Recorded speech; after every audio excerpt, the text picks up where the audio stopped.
Why do you think your music is so popular, then? I didn't know it was popular. Holly came from Miami, FLA. I think of New York as my DNA. Hitchhiked away across USA. I have my parents' name as New York. Plucked her eyebrows on the way, shaved her legs, and then he was a she. She says, hey, babe, take a walk on the wild side. It goes on with you, goes on without you, but it has an effect on you, and it's shaping you always. Satellite of love, satellite of... When I left the Velvets and Andy and went out on my own, it was glam rock at that time and androgyny and polymorphic sex, all of these things. I was right in the middle of it. Just a perfect day. Problems all left alone. There's a melodious kind of enigmatic thing about him.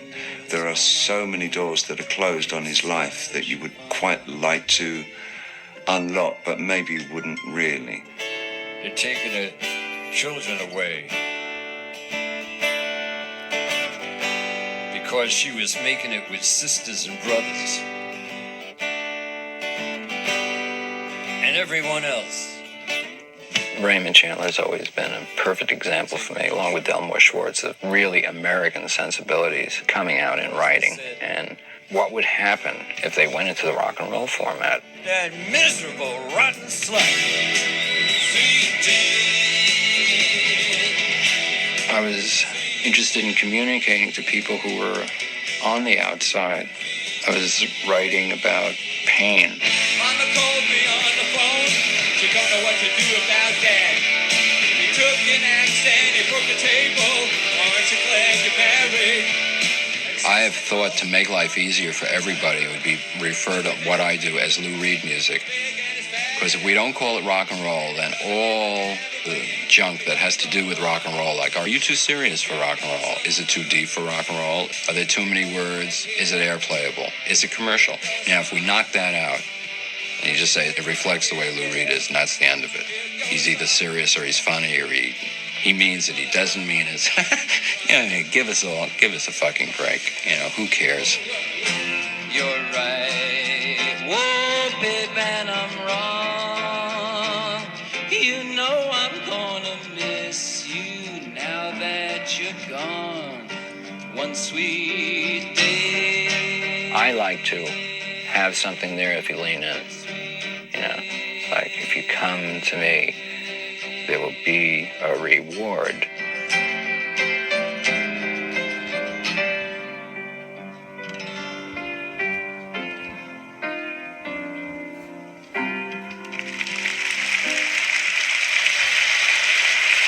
Please welcome 2007 Rock and Roll Hall of Fame inductee, Patti Smith. On October 27, 2013, I was at Rockaway Beach, and I got the message that Lou Reed had passed. And I got on the subway back to New York City. It was a 55-minute ride, and in that 55 minutes, it was as if the whole city had transformed. People were crying on the streets. I could hear Lou's voice coming from every cafe. Everyone was playing his music. Strangers came up to me and hugged me. The boy who made me coffee was crying. It was the whole city was mourning. Sorry.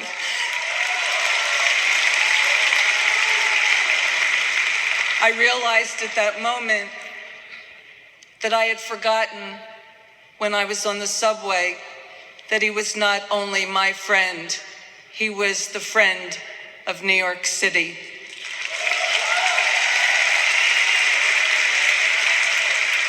Lou would sometimes emerge from the shadows at CBGB's. One night when we were touring separately, we wound up in the same hotel. And I got a call from him, and he asked me to come to his room. He sounded a little dark, so I was a little nervous, but I went up and the door was open and I found him in the bathtub dressed in black. And so I sat on the toilet and listened to him talk. It seemed like he talked for hours, and he talked about, well, all kinds of things. He spoke compassionately about the struggles of those who fall between genders. He spoke of pre-CBS Fender amplifiers and political corruption. But most of all, he talked about poetry.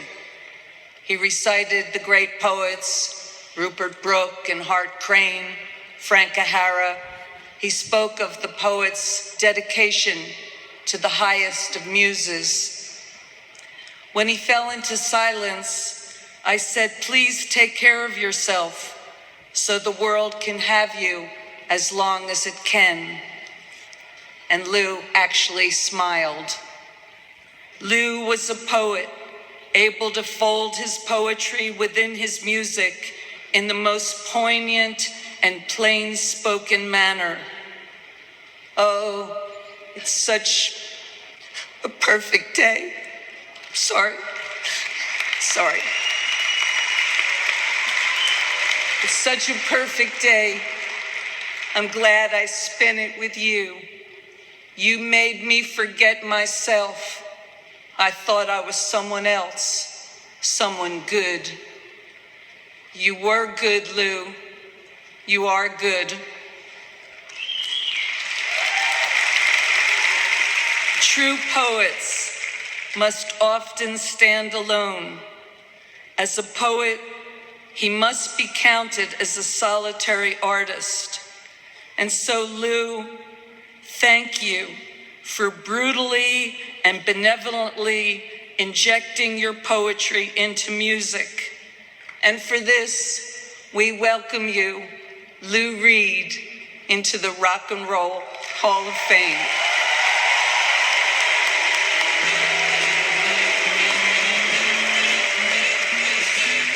Accepting on behalf of Lou Reed, Laurie Anderson.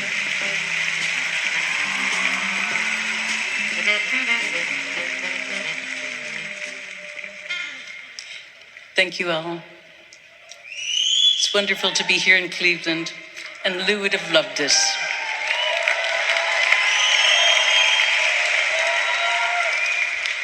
He's here with his heroes, Otis and Dion.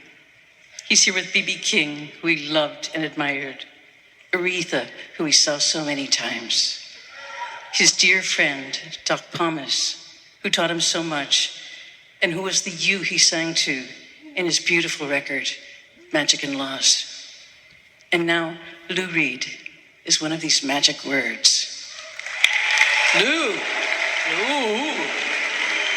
Lou! Lou's songs are full of life and complexity, and they are about people who have names. Candy and Caroline and Little Joe and Junior Dad and the man. So now they're all here too. The people from his imagination, along with his serious rock and roll groove. Like he said, despite all amputations, you can still dance to the rock and roll station, and it was all right. Lou really knew the difference between himself as a writer and as a person and as a rock and roll star. And he could shift between these roles with such skill. He could take his fame off like one of his leather jackets, or he could just decide to use it. Lou was genuinely proud of what he'd done, and he could really appreciate and value his own work. And tonight, he would have been so immensely proud to be part of this. Lou was a wirehead, and he loved gear, he loved good sound. He was a photographer, he was an inventor, he was a warrior, a Tai Chi practitioner, Eagle Claw practitioner. He was a great dancer. He could take watches apart and put them back together. He was kind, he was hilarious. He was never, ever cynical. Lou was my best friend And he was also the person I admire most in the world. And then the 21 years we were together, there were a few times I was mad, and there were a few times I was frustrated, but I was never, ever bored.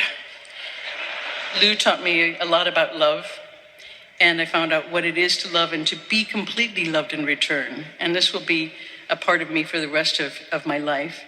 And it's also something that changes you forever, to have the love of your life die in your arms. And when Lou died in mine, I watched as he did Tai Chi forms, and I watched the look of joy and surprise that came over his face as he died. And I became less afraid. One more thing he taught me.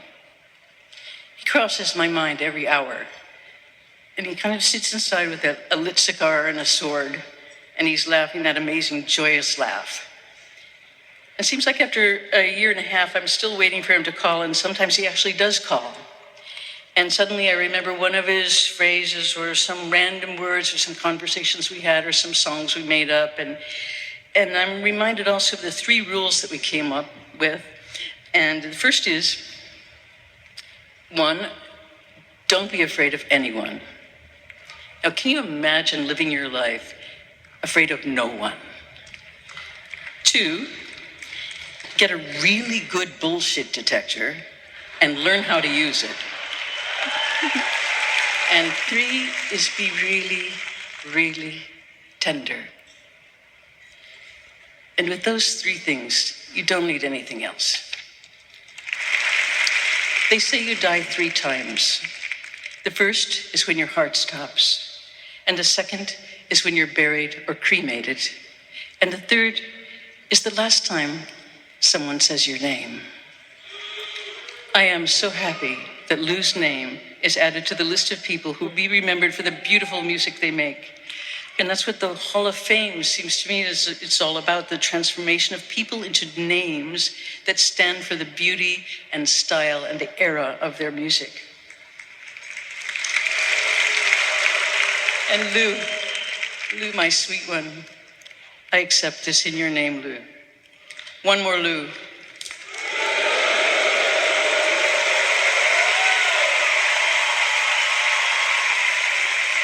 Please welcome Karen O and Nick Zinner of the Yeah Yeah Yeahs.